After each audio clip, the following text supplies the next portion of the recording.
Hey, beautiful. Come sit with me for a minute. If you found this video, you're probably exhausted. You're probably wondering if you were losing your mind. You're probably up scrolling 2 a.m. looking for someone, anyone who understands what it feels like to exist as a woman of color right now, into 2025, going into 2026. And guess what? I see you. And I need you to know something right away. No, you're not crazy. You're not broken. And no, you're not alone. Hi, I'm Coach Tiffany. I am a licensed clinical therapist with almost 2 decades of experience.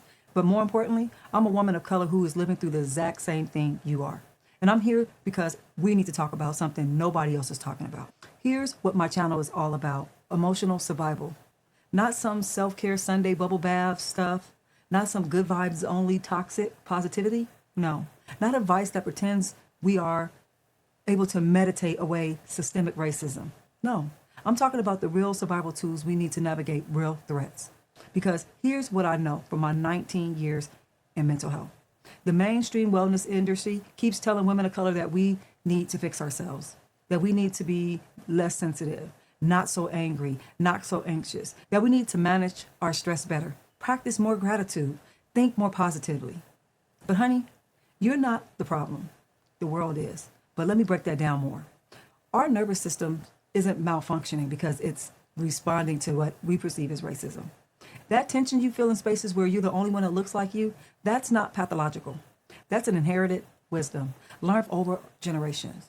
And that fatigue that comes from constantly adjusting yourself to fit into rooms that were never designed for you, that's not weakness. That's the cost of surviving something unjust. So my mission is to give you the tools to regulate your nervous system, to protect your peace, to heal from trauma while still living through it. We don't have the luxury of waiting until the world feels safe to start healing. We got to do both at the same time. Let's be honest about where we are right now. The political climate is hostile. The social climate is kind of gaslighting us. And the emotional climate is traumatizing. We've all watched these attacks on DEI programs, and we've seen how our histories are being erased from classroom. And yes, we are experiencing microaggressions in the workplace that claim to be valuing diversity. We are being called aggressive for having boundaries and decisive for naming racism. And on top of all of that, we are carrying generational trauma that has not been completely healed or fully dealt with. We're carrying the weight of our ancestors who survived things that we could barely imagine. And we're carrying the cultural expectations, our family obligations, and the pressure to be strong for everyone else. Meanwhile, we're supposed to show up to work with a smile, show up for family dinners and bite our tongues, or show up for friendships where we're expected to educate people about their racism. Show up to relationships where our pain is minimized and our reality is questioned. No wonder you're tired. No wonder your body tenses up in certain spaces. No wonder you feel like you can't relax. No wonder you're scrolling mental health content at midnight, trying to figure out if you are experiencing or what you're experiencing is real. Yeah, it's real. And your response is entirely 100% rational. Now, I want to validate something that maybe nobody else has validated for you. What you're feeling is normal. It's a normal response to abnormal circumstances. When your heart races in meetings where you're the only one who looks like you, that's not anxiety disorder. Anxiety is involved, but it's not a disorder. That's your nervous system detecting the real lack of safety. When you feel exhausted after family gatherings, where you're having to explain why certain comments are harmful, that's not weakness. No, that's an emotional labor of surviving the spaces that weren't built for you. And when we can't just let it go after microaggressions, that's not being too sensitive. That's your body keeping score of accumulated harm. When you feel grief from watching the news, when you feel rage at injustice, when you feel bone deep tiredness that sleep doesn't fix, that's the intelligent response to living through collective trauma. And here's what I need you to hear. You don't need to be fixed. You need to be supported. You need the tools. You need the community. You need someone who understands that healing doesn't mean pretending everything's okay, because it's not okay. And we are allowed to say that out loud.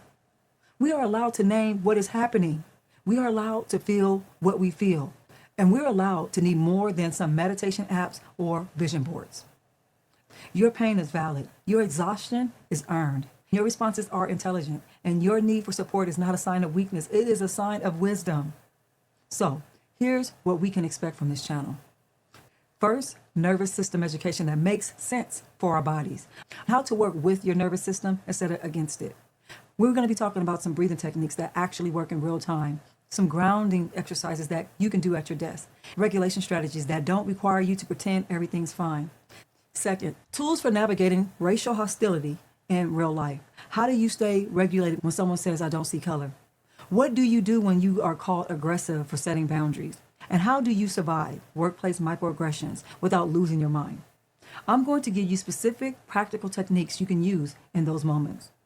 Third, healing strategies that acknowledge reality. We're going to talk about processing generational trauma, building chosen family, and finding joy without toxic positivity, creating safety in your relationships, and setting boundaries that protect your energy and your healing while the world is still burning, because we can't wait for perfect conditions to start taking care of ourselves.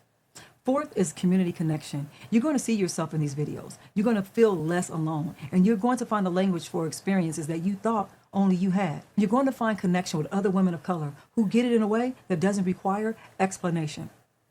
Every video I create is designed with three things in mind. Validate your experience so you know that you're not crazy. Educate your understanding so you know that what's happening to your body and why, and equip you with tools so you can actually do something about it. Because knowledge without action leaves you stuck, and action without understanding leaves you exhausted, and we need both. So if you're a woman of color who is tired of wellness content that doesn't get it, or if you're looking for real tools for real survival, I got you. And if you need someone who understands that self-care isn't selfish, it's essential, you're in the right place, honey. I want you to subscribe to my channel, turn on the notifications, and know this, that every single video I create is for you, for us, for our survival, our healing, and for our collective liberation. Guess what? You deserve support that meets you where you are. You deserve tools that actually work. And you deserve to heal without having to pretend the world is safe. Welcome to the community, and I'm so glad you're here. Let's do this transformation work together.